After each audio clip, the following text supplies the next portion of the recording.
आज के इस वीडियो में हम बात करने जा रहे हैं सैंडविच जनरेशन की। नमस्कार, मैं मधुलिका शर्मा एक सीनियर काउंसलिंग साइकोलॉजिस्ट हूँ और आज आप सभी का स्वागत है हमारे चैनल माइंड केयर में। सैंडविच की जो जनरेशन की हम बात करते हैं उसमें 40s एंड 50s के लोग आते हैं। अक्सर ऐसे लोग दोहरी जिम्मेदारी के साथ जी रहे होते हैं, जैसे कि उनके पेरेंट्स की भी जिम्मेदारी उनके साथ होती है और साथ ही साथ बड़े होते हुए उनके बच्चों की जिम्मेदारी भी उनके पास होती है।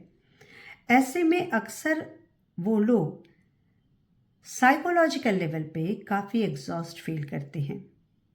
उन्हें कई बार एक तरीके का फ्रस्ट्रेशन होता है। फ्रस्ट्रेशन के कारण उनके अंदर एग्रेशन डेवलप करता है। कई बार घर का माहौल काफ़ी तनावपूर्ण हो जाता है। उनके अंदर एक तरीके के गिल्ट भी कभी कभी होती है कि शायद हमने अपनी जिम्मेदारी पूरी तरीके से निभाई नहीं। इसके साथ ही कभी कभी स्ट्रेस और डिप्रेशन के भी ऐसे लोग शिकार हो जाते हैं। तो ऐसे में ज़रूरी होता है कि उनके इस मानसिक स्थिति को समझा जाए और बेहतर तरीके से उनके लिए सॉल्यूशन लाया जाए। इसी के लिए हमने ये वीडियो आज आप सबके प्रॉब्लम को सॉल्व करने के लिए बनाया है। चलिए हम देखते हैं कि इसके लिए क्या क्या सॉल्यूशन हो सकते हैं। पहला जो सॉल्यूशन है वो है कि आपके लिए ज़रूरी है कि उस प्रॉब्लम को एक्सेप्ट करना होगा। उस सिचुएशन की अगर हम बात करें तो उसको प्रॉब्लम ना समझ के उस सिचुएशन को समझा जाए।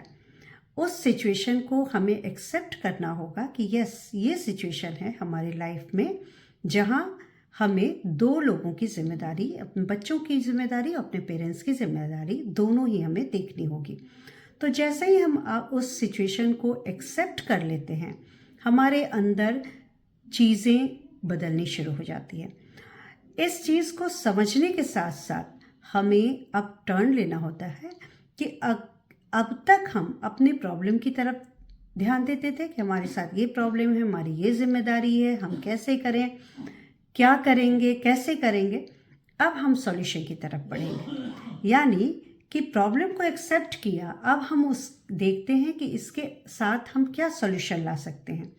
तो सॉल्यूशन की तरफ हमें बढ़ना होगा। अब सॉल्यूशन के साथ साथ हमें ध्यान देना होता है 3 चीज़ों के लिए, और वो 3 चीज़ है आपके लिए। पहला कि आप सेल्फ केयर करें, दूसरा आप शेयर करें अपनी प्रॉब्लम को, और तीसरा कि आप सीख करें सपोर्ट को। तो पहले हम बात करते हैं सेल्फ केयर की, या हम कह सकते हैं सेल्फ ग्रूमिंग की। देखिए, जब तक हम नेगेटिव रहते हैं, अपने आप में उलझे रहते हैं प्रॉब्लम में, हम अपना केयर करना बंद कर देते हैं। प्लस नेगेटिव चीज़ें जब हमारे माइंड में जाती है तो हम बहुत ही नेगेटिव हो जाते हैं और हम बहुत एग्जॉस्टेड फील करते हैं और वीक और भी कमज़ोर फील करते हैं। लेकिन जैसे ही हम नेगेटिव से पॉजिटिव मोड में जाते हैं, वैसे ही हमारा पावर जो है बढ़ना शुरू होता है। तो पहले सबसे ज़्यादा सेल्फ केयर के लिए ज़रूरी है कि अपने थॉट पैटर्न में चेंज लाएं, उन चीज़ों की तरफ ध्यान दें जिसके लिए आप ब्लेस्ड हैं। अपने जो भी इनर स्ट्रेंथ आपके पास है उनकी तरफ फोकस करें। उन सारी चीज़ों को जब आप देंगे तो आप पॉजिटिव मोड में चले जाएंगे और अपने आप में एक पॉजिटिव चेंज और स्ट्रेंथ फील करेंगे। दूसरा, अपने सेल्फ केयर में अपने खाने पीने का ख्याल रखना, अपने हॉबीज़ का ख्याल रखना, अपने लिए टाइम निकालना, कुछ मेडिटेशन करना, कुछ अच्छी बुक्स पढ़ना, इन सब चीज़ के लिए खुद को आपको समय देना होगा। तो थोड़ा समय आपको अपने लिए निकालना होगा, जिसकी बात हम आगे करेंगे। तो ये तो हो गई सेल्फ ग्रूमिंग या सेल्फ केयर की बात। दूसरी चीज़ जो हमने बात कही वो हमने कहा सीक इन सपोर्ट, यानी कि अपने कुछ लोगों का सपोर्ट लीजिए। अगर रिलेटिव कोई ऐसा है जिसमें जो आपकी जिम्मेदारी को शेयर कर सकता है तो उनके साथ शेयर करिए। अगर ऐसा नहीं है तो आप अपने साथ हेल्पिंग हैंड रखिए, कोई सपोर्ट रखिए जो आपके घर के कामों में या तो आपको सपोर्ट करे या कोई असिस्टेंट जो आपके साथ बाकी जो भी काम आपका कर सकता है उसमें करे। तो इन लोगों का आप हेल्प लीजिए। और अगर फिर भी अगर आप बहुत ज़्यादा अपने आप को बैलेंस नहीं कर पा रहे हैं तो किसी भी प्रोफेशनल की हेल्प आप ले सकते हैं। कई बार ऐसी स्थिति में आपके पास फाइनेंशियल प्रॉब्लम आ जाती है, जैसे कि इसके लिए जो पैसा खर्च करना होता है वो कहाँ से लाएंगे। तो उसके लिए मेरा यही एडवाइस है कि देखिए, आज के ज़माने में बहुत सारी मार्केटिंग में या मार्केट में हम बहुत पैसा खर्च कर देते हैं। जहां हमारी ज़रूरतें नहीं होती है उन चीज़ों को भी हम खरीद लेते हैं। तो छोटी छोटी चीज़ों को, राइट एंड रॉन्ग, क्या ज़रूरत की चीज़ है क्या नहीं है, उन पे ध्यान दे करके, छोटे छोटे ऐसे टिप्स को ध्यान दे करके, जैसे आप अगर हफ्ते में एक बार मार्केट जाते हैं तो 2-3 दिन और बढ़ा दीजिए इससे, या 4 डेज पे जाते हैं तो वीकली कर दीजिए। ऐसे करके थोड़ा थोड़ा आप इकोनॉमिकली अपने आप को बचत जो कर सकते हैं उससे आप दूसरे प्रॉब्लम को सॉल्व करने में उसको यूज़ कर सकते हैं। तो ये हो गया आपका दूसरा पॉइंट। तीसरे पॉइंट की हम बात करते हैं, वो है शेयरिंग योर फीलिंग, यानी कि अपने लोगों के बीच अपने फीलिंग्स को शेयर कीजिए। जैसे आपके बच्चे हैं या आपके माता पिता हैं, सबके साथ एक बात करिए कि किस किस प्रॉब्लम्स को आपको गुजरना पड़ता है, कैसे आपके पास समय की कमी होती है और कैसे कई बार 2 काम करना पड़ जाता है। तो आप किस तरीके से आप एग्जॉस्ट हो जाते हैं, किस तरीके से वो आपके मेंटल हेल्थ पे एक बुरा असर छोड़ रहा है, उनसे डिस्कस करिए और साथ ही इसका सॉल्यूशन ढूंढिए। कई बार क्या होता है कि कुछ काम जो हम करते हैं पेरेंट्स का, वो आपके बच्चे भी कर सकते हैं। इसी तरीके से कुछ काम आपके बच्चों का जो आप कर सकते हैं वो पेरेंट्स भी बैठ के कर सकते हैं। तो ऐसे में उन लोगों के आपस के काम को बांट दीजिए। जैसे कि छोटी छोटी चीज़ें जो आप ला के देते हैं, जैसे टाइम पे दवा लेना या कुछ चीज़ें ला करके देना, पानी देना, या छोटी छोटी चीज़ें आपके बच्चे वो काम कर सकते हैं। और जो कई बार जो उनके पास एक टाइम स्पेंड करना या मॉरल वैल्यूज़ या स्टोरीज सुनाना या ट्यूशन के लिए ले जाना, ये छोटे छोटे काम आपके पेरेंट्स कर सकते हैं। तो आपस में जब आप उन दोनों के उनकी योग्यता के अनुसार काम सौंपेंगे तो आपका भी काम थोड़ा आसान हो जाएगा। और इस चीज़ को समझना बहुत ज़रूरी है कि ये आपके लिए बेनिफिशियल भी हो सकता है, जिस चीज़ को अब तक आप एक बर्डन समझ रहे हैं।